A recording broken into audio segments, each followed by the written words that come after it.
Alors, vous souhaitez calculer l'âge d'une personne en Excel en prenant en compte le format année, mois et jour. Alors, premièrement, nous allons utiliser la fonction diff. Alors, nous allons mettre ici, comme vous pouvez voir, nous avons le nom de personne, leur date de naissance, et on va calculer maintenant leur âge exact. On va prendre directement égal date diff. Donc, comme vous pouvez voir, directement, la fonction n'est pas répertoriée en Excel. On va ouvrir la parenthèse.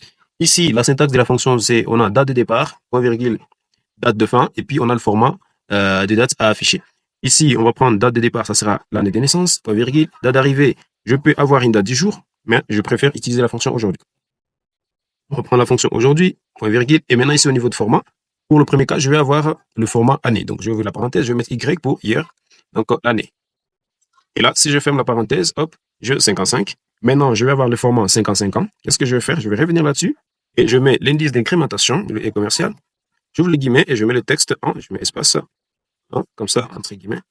Et je valide. Ici, nous avons 55 ans. Alors, nous devons directement calculer le mois et le jour.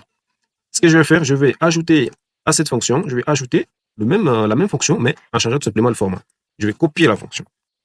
Et à la fin, je vais mettre les commerciales, je vais descendre à la ligne. Vous n'êtes pas obligé, vous pouvez continuer.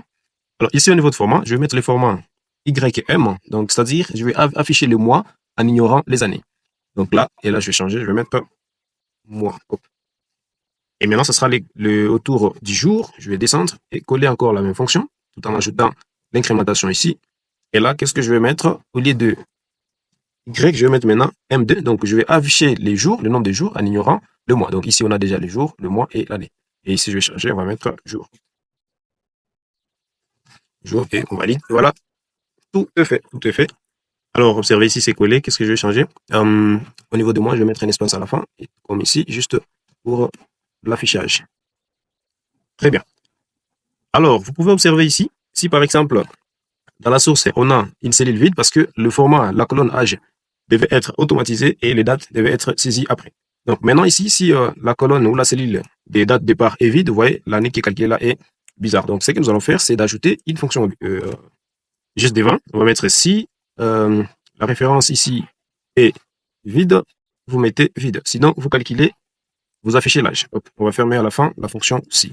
Et on valide, hop, voilà. Si c'est vide, ça fait vide. Si je mets une date, 12-9, par exemple. Et voilà, on a 36 mois et 2 jours. Et si vous avez d'autres questions sur Excel, n'hésitez pas à me poser un commentaire. Je vais me faire le plaisir de faire une vidéo là-dessus. Et je vous informe également que j'organise des formations régulièrement sur Excel. Merci.